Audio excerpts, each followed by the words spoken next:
A family settles into their suburban dream life when a dark energy invades their home. Something was watching me. You felt it almost breathing on you.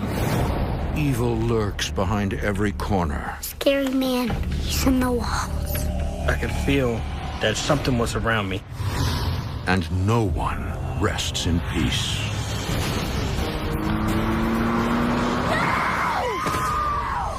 It wasn't a nightmare.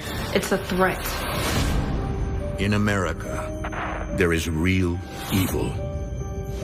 It lurks in the darkest shadows and in our most ordinary towns. Between the worlds we see Someone's in my room. and the things we fear, there are doors. When they are open, nightmares become reality.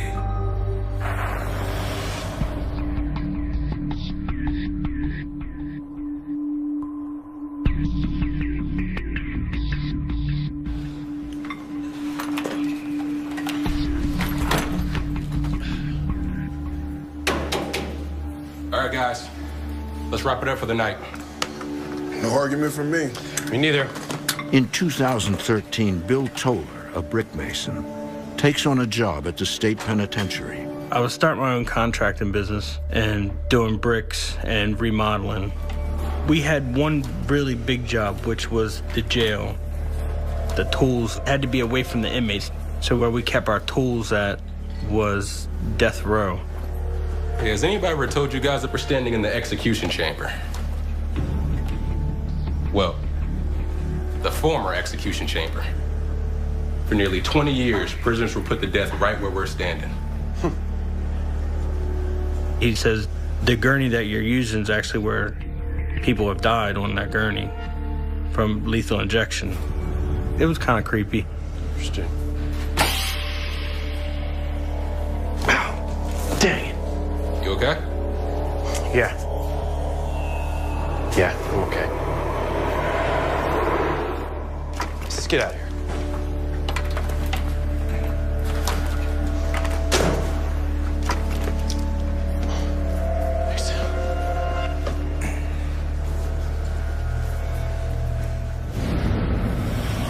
But this is not the only big project in Bill's life. He has just moved his family to the suburbs. We were moving from Baltimore, from a little row home to Pasadena. Pasadena is a quiet, family-oriented community. Kind of like waterfront type people, always on the water, fishing, crabbing. Definitely a good place to raise kids. Rudy the tugboat was shiny and new, ready to set sail on the ocean blue. Waiting for Bill at home is his wife Amanda and their son Colin. To be part of it all. When Bill and I arrived at the house, we both knew that it was perfect for us. It was a lot of room. Chug, chug, chug. Chug, chug, chug. Moving out to sea went the little tug. Daddy! Hey, how you doing? Good. Yeah? Good. Colin's a big ball energy. Rough, tough, typical boy. How was your day? It was good. Long, tired. What happened to your finger? Oh, I'm sore. No big deal. Hey, guys. Hey. You're leaving? Yeah. Yeah, Mom's waiting. Bill also has two sons from a previous relationship, Byron and Corey, who stay with him part of the time. Well, tell your mom I said hi, and listen, behave yourselves. Yes, sir. Yes, sir. You're just a normal, average family. See you later, okay? See ya. Have a good week, guys. Bye. Bye. Bye. All right, where were we?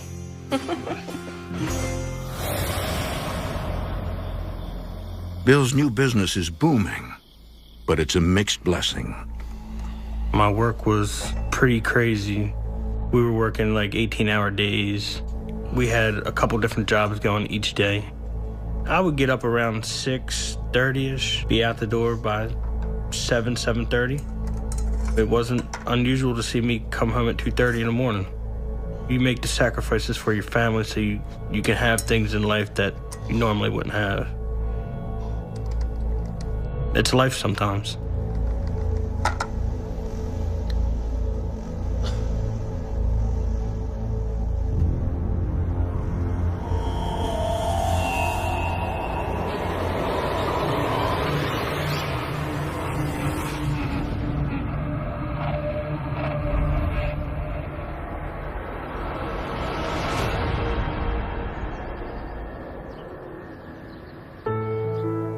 Most days, it's up to Amanda to manage the running of the home alone.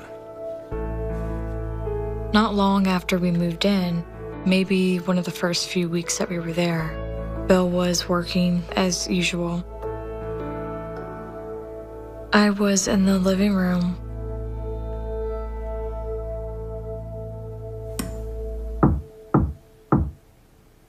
I heard little tapping noises, and I wasn't too sure what to make of it.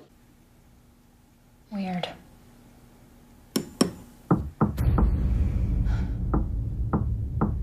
The tapping would be the corner, top corner, it could be the left, the right.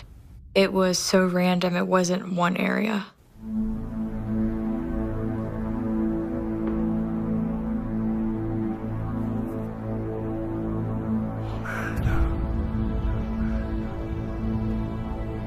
Bill? I kept hearing my name. It was like a whisper. It was in the hallway, and then it got closer to my ear. Amanda. I thought, okay, well, Bill's home. Bill! I kept listening, and it would stop.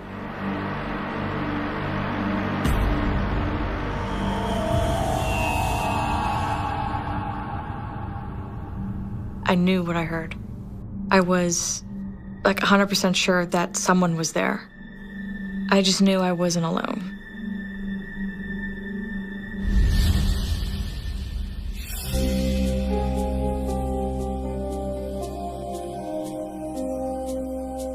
Amanda decides to keep what she's heard to herself.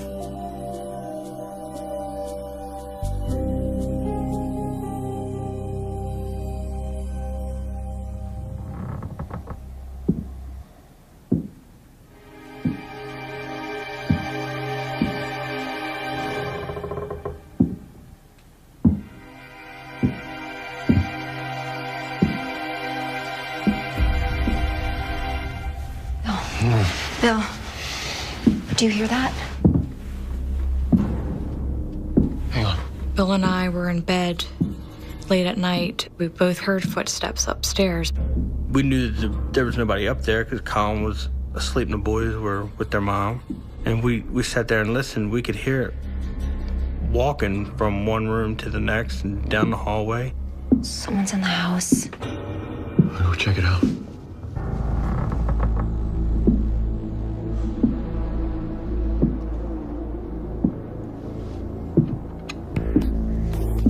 Fearing for his family's safety, Bill grabs a gun he keeps locked away for protection.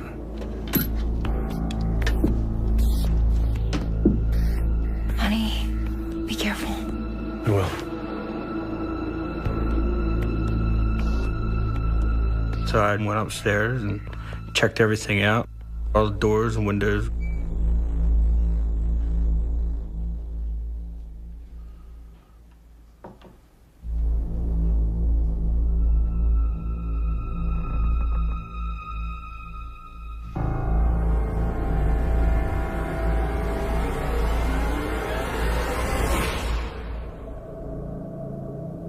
There was nothing up there.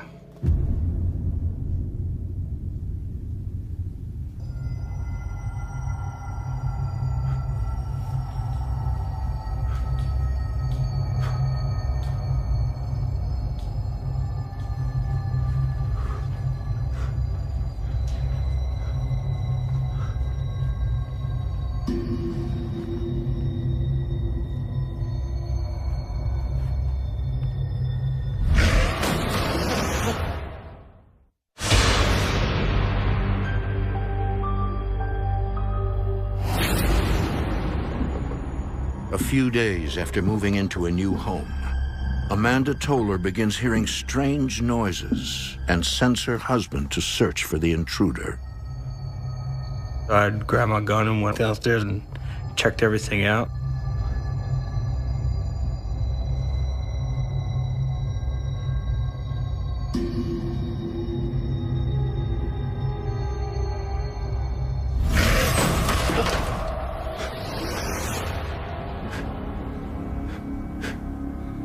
We had a panoramic picture, 18 inches tall, 4 foot wide.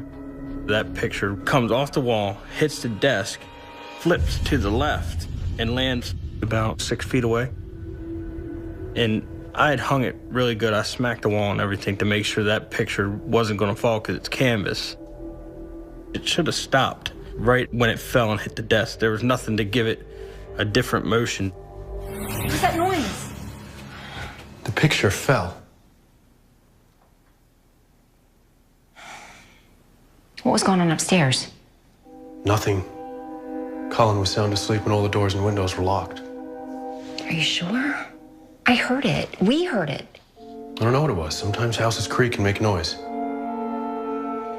In my head, I'm thinking, it's nothing. It's gotta be something settling or something.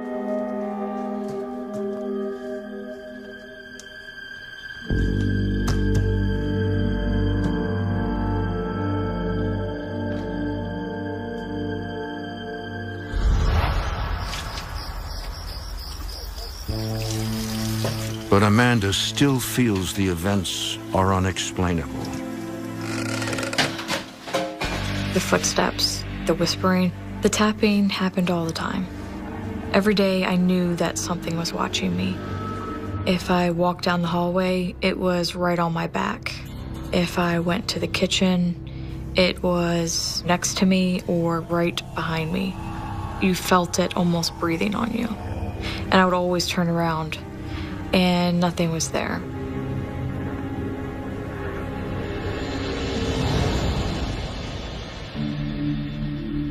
How was your day? Just okay? You feeling a little tired? Here, sit with Mommy. I'm a little tired too. Over the next few weeks, Amanda and her son Colin begin to feel their energy being drained. Let's just take a little nap, okay? We'd get home around 5 o'clock, and as soon as we got in the door, I would go to the couch with Colin, and we would immediately just go to sleep. And we would wake up around 11 o'clock at night, eat, shower, and go right back to bed. If I had to come home in the afternoon and grab a tool in between switching jobs or something, they're sleeping. If I came home early, 10 o'clock, they're back asleep, or they're just waking up off the couch at 10 o'clock. It was pretty strange. He was really concerned. So I went to the doctor, had physical done, I had blood work done. Everything came back normal.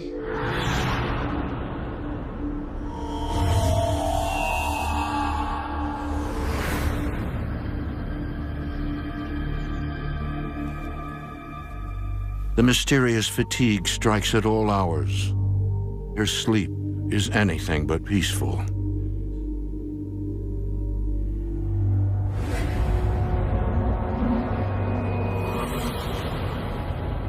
I would have nightmares, and it would be violent, like horrific, terrifying dreams.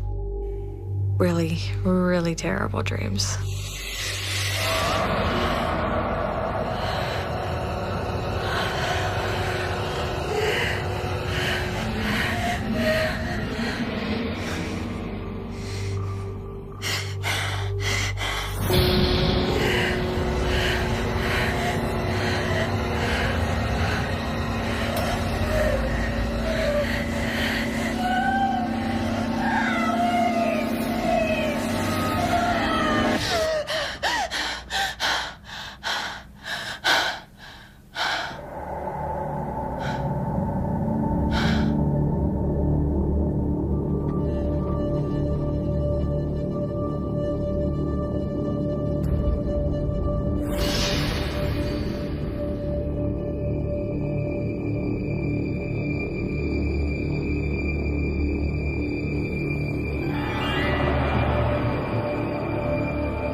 For weeks, Amanda Toller has been sensing an unnerving presence in her house.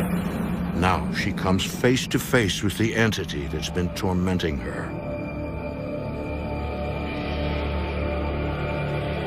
I kind of just stopped and looked again. Am I really seeing this?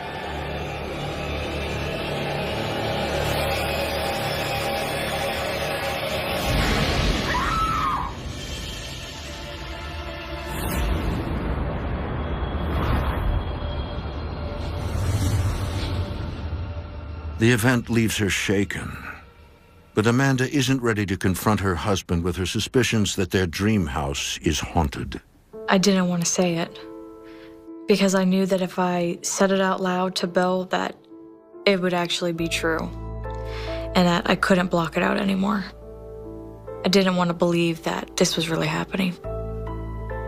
Usually I would never want to leave the bedroom because I didn't want to have to go up and down the stairs and have to feel that presence behind me.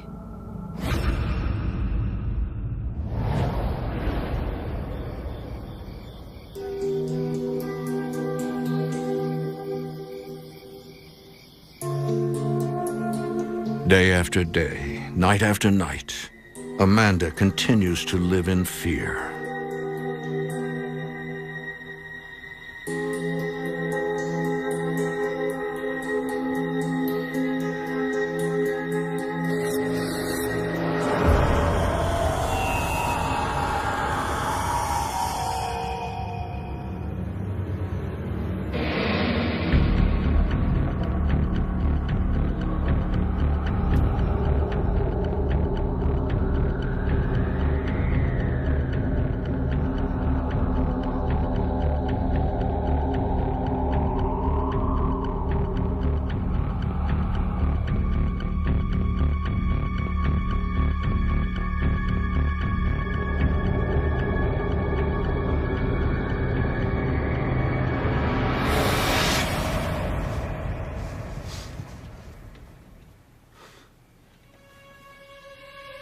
And I could feel like an uncomfortable feeling on my back, kind of like a burning sensation.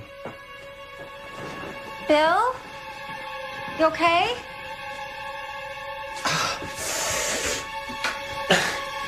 I kind of like turned to look at my back, and I had 2 lines. The scratch was probably about 4 inches, 5 inches. They looked like claw marks. What is it? What happened? Look at this. Bill, oh my God. What happened? I don't know. The morning that Bill got scratched, that's when it all became real. We were living in it. This is what we were dealing with. Something's going on in this house. It was me who said, Bill, I feel like I'm being watched. And then it kind of led into everything. I couldn't deny it anymore. That's when she kind of opened up and told me everything that was going on with her. We're dealing with something that can definitely hurt us. I told Bill that I wanted to move because I was so afraid. I really just wanted to get out of there. What are we gonna do? Bill tries to convince Amanda that they can overcome this. We're gonna get through this. The children are fine. They're not experiencing anything. Me and Amanda had talked about it. We agreed to have somebody come in and investigate the house and try to see if they could find anything wrong with the house.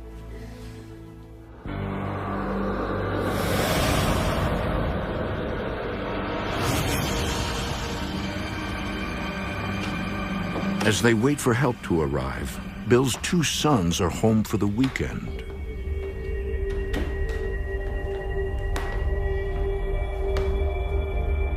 Would you stop messing with that glove? First thing, I gotta break it in. Second thing, that's your job. Me and my brother went to go get like trash bags and stuff. Use a little help here.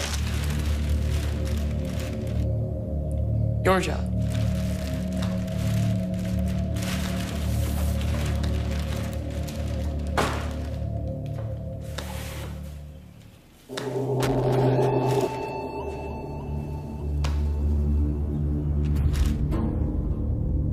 Byron? I think you need to see this.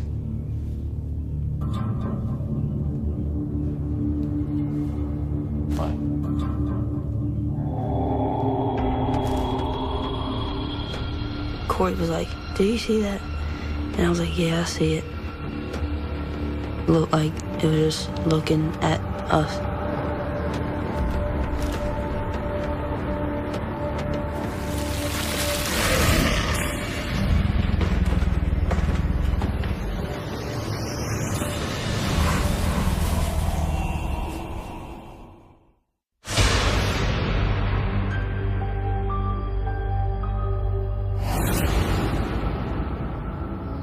After several paranormal experiences in their home, the Toller family invites John Drenner Jr., founder of Glen Burnie Ghost Hunters, to investigate. Thank you for coming. Yeah, we really appreciate it. Sure, I'm here to help. The second I walked through that doorway, it felt like I had walked through a brick wall. The pressure was intense. The feeling that you got was overwhelming. When John came over, I was pretty nervous to find out what he was going to find. So tell me what's been going on. Well, it started with footsteps and then tapping. Tap, tap, tap, always like that. The tapping were coming in threes, which led me to believe it was demonic. And 3 is the number of the Holy Trinity that they are making a mockery of. Amanda and Colin were often very tired, mainly because this entity was feeding off of them. The way that demons work is that they will use you like a battery. They will drain you, make you tired, to break you down physically, mentally, and spiritually to where they can invade.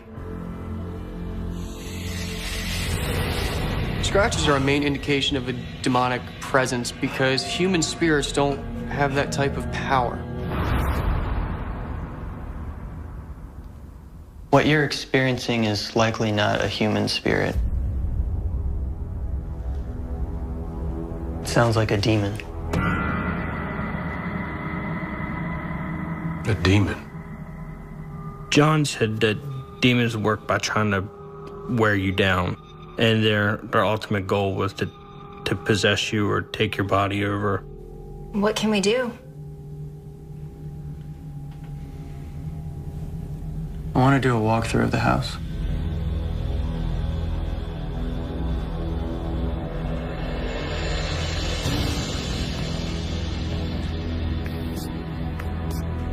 No. No. No. No. Who's this? This is our son, Colin. Colin, this is John. Hello. No, I don't want to. No.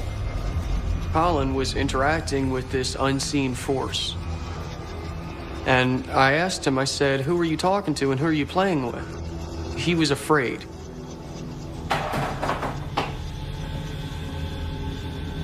Hey, Colin. Who are you talking to? The man. Man. What's his name? Rodicon. Colin voices the name of the demon, Rodicon.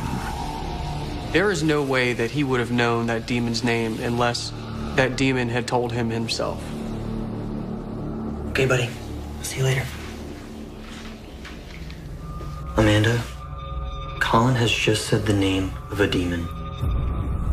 Now, this is very important. No one in this family must ever repeat that name. Naming it gives it more power. God. Is everything okay? Colin is at risk. We need to cleanse the house now.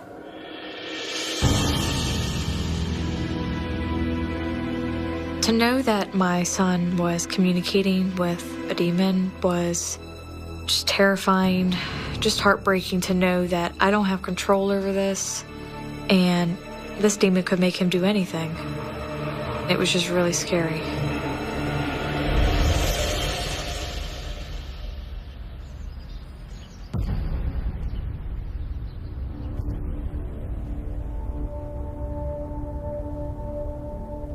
The reason it gave Colin his name is because it wanted to take advantage of an innocent child. It wanted to be invited in. What I feared that would happen to Colin next if that demon remained in the house is that he would undergo a possession. John prepares sage to cleanse the entire house in the hopes that he can chase the demon away.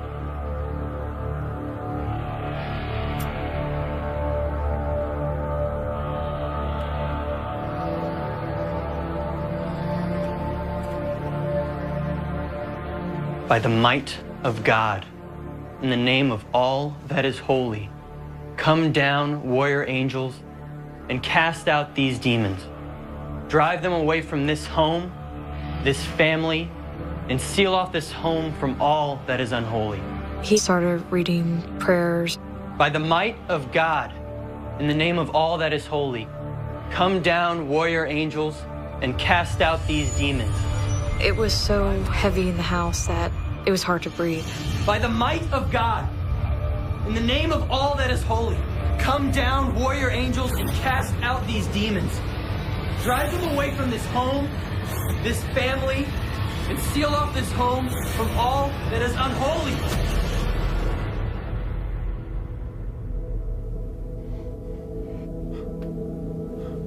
Once the blessing was over, the house felt a lot lighter, and it seemed like it was gone.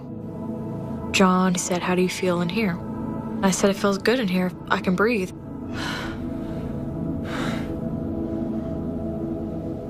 That's it. The last room is cleansed. I feel a difference already. We had hopes that we could get this thing cleared up to where we could stay there.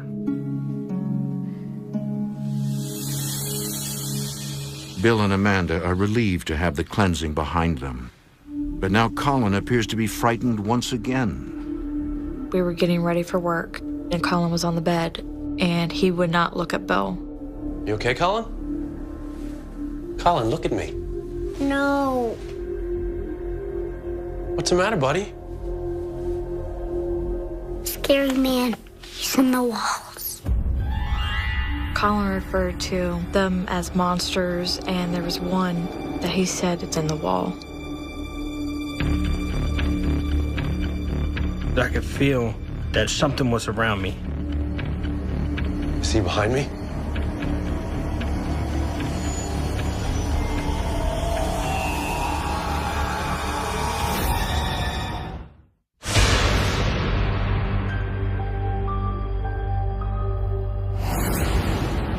Bill and Amanda Toller thought they cleansed their house of an evil demon. But when their son Colin sees it inside the wall, it's become apparent they were very wrong. Is he behind me?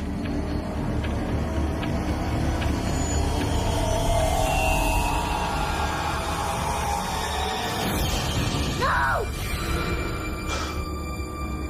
I felt like, oh my God. He was terrified.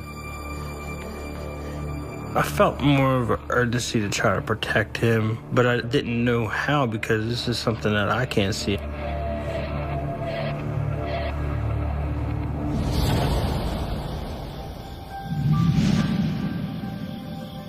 Feeling that there is safety in numbers, Bill and Amanda move the three boys into their bedroom. Okay, last one. We decided that we weren't going to let the kids sleep upstairs anymore because it was just too dangerous. Earlier that evening, Bill talked with sons Byron and Corey. Thanks, Dad.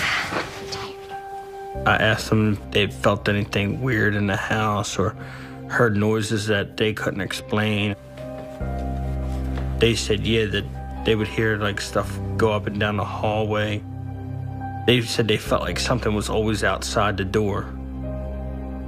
How long are we going to have to live like this? Only a couple days, buddy. We're getting help. It's okay. you could still hear footsteps upstairs. And we're talking 5 people all in one room, knowing that there's nobody upstairs. It's okay, buddy, all right?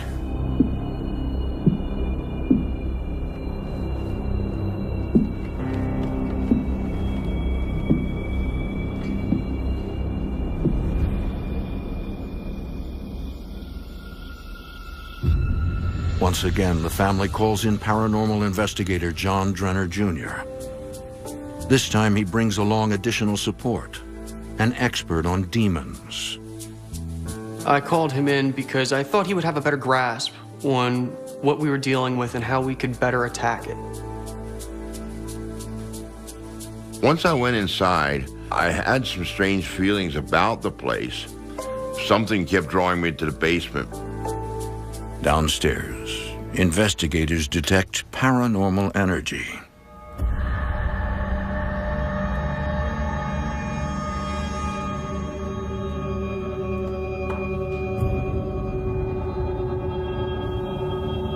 Mike, over here.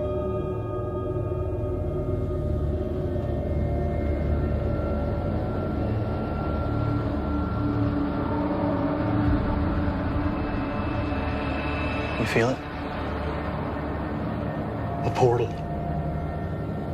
Portal is a passage that entities travel from one world to the next. And they do this so they can have a quick exit and a quick entrance.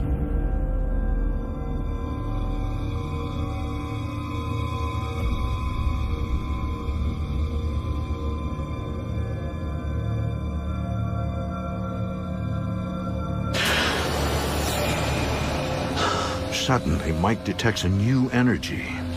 Bill?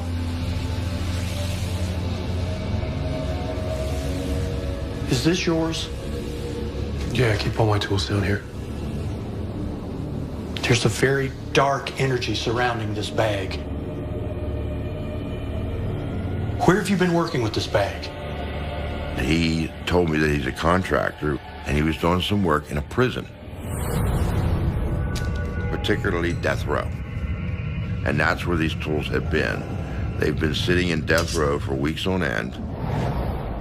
The bag was kept in the room where they used to execute the prisoners. And he was bringing these tools into the house. And that's when I said, now I have the connection. There seemed to be something attaching itself to the tools. He said that that was pretty much probably where this thing it came from. He felt like I brought it back. Can you take the tools out of the bag? Mike further explains that once inside the house, the demon opened a portal. To protect the family from further harm, the tools must be blessed and the portal sealed. The tools are electrical tools. Anything magnetic can draw any type of entity because they live in a magnetic world. Dear Lord, in Jesus' name,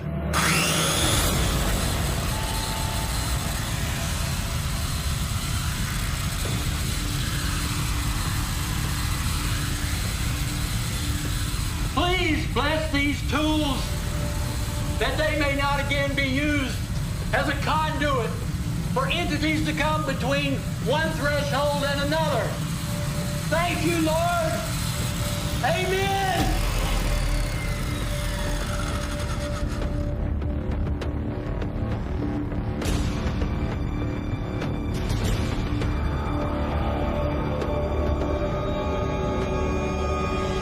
By God's mighty power, I cast out all demons and call on God's warrior angels to come carry all evil entities back to their source. In God's holy name, I bind and seal this doorway to hell.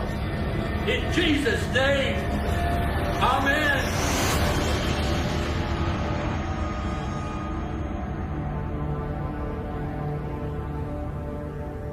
Once we did the blessing, I sensed that the portal was closed.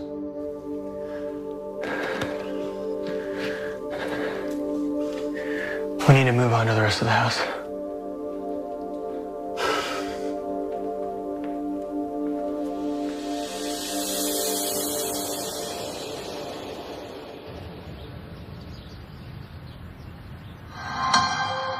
For days, everything is calm.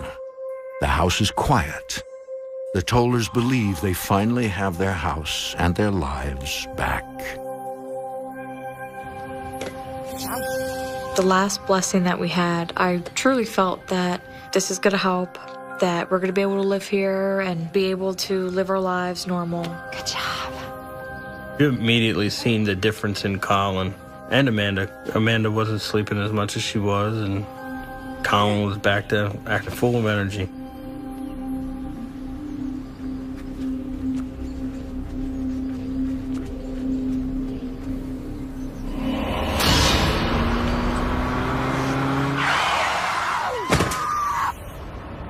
For more haunting, visit DestinationAmerica.com.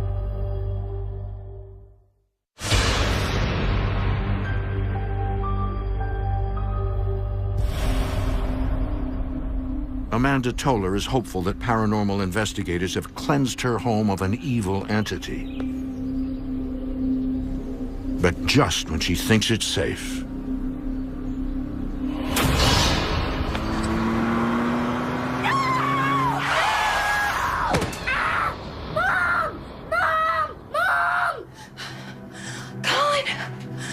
What's wrong, honey?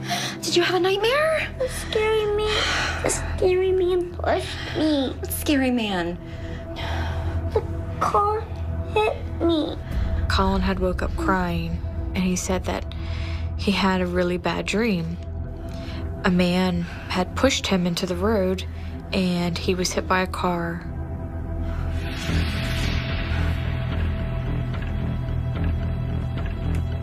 Bill. Oh my God, Colin just had a nightmare that someone killed him. His description was too gory and detailed for a child his age. Bill, I'm scared. What? Listen, get out of the house now. I'm at a psychic's office. I'll explain later. Just get Colin to the sitter and... Get over here now. Text you the address. Oh, okay, all right. Come on, buddy.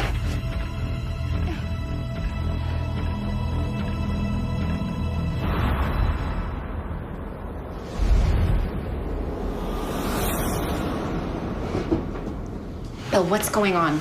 I was driving by here and I just got this gut feeling that I needed to come inside. I remember riding down the road and looking up and just seeing a sign, and I had a feeling like I need to go in here. Tell my wife what you told me. Don't take your children back to the house. It's too dangerous. What? Your son had a nightmare about his death, right? Yes. How did you know? It was a man pushing him in front of a car. It wasn't a nightmare. It's a threat from an evil entity in your house. Did you tell her about his dream? No. She told me and then you called. The psychic had told us about this dream that she already knew about even before we told her. Yeah, that was definitely confirmation that whatever was there was real, and whatever he had dreamt about was a warning. I know you love and care for your son deeply. Don't take him back to the house. He's in mortal danger. I felt that the children were in danger, and I mean, our whole family was in danger, and it was not safe to be there anymore. they both agree. Their dream is now a nightmare. Amanda takes the children to stay with a relative, while Bill must return to collect his tools for work.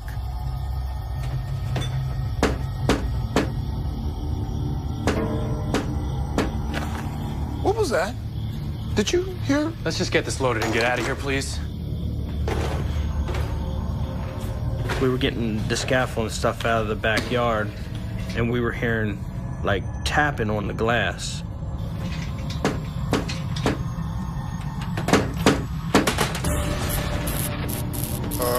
Bill?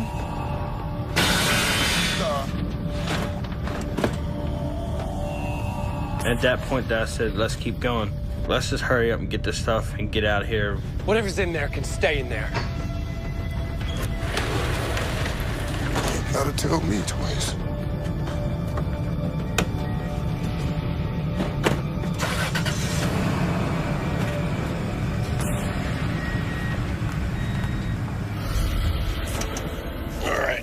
That's yours. You good with that? The Tollers never spend another night in the home and begin to rebuild their dreams in a nearby town. When Bill and I drove away from the house for the very last time, it was a moment of relief to know that it was over, it was done, and we weren't going to look back ever again. We bought a house. Everything's pretty normal. No weird feelings, no anxiety. Everything felt like it should. It changed my life. Before I was atheist, and then this whole thing changed my view. I believe in God now from that whole experience. All right, let's stack these boxes up and we'll go for another one, okay? Definitely opened my eyes that there's things out there that just, it's not as cut and dry as a lot of movies and stuff make it seem. It's a lot more real when you're there. Okay. It's kind of like being in a glass box. Like, you can see everything around you, but you can't get out of it. You feel like you're stuck.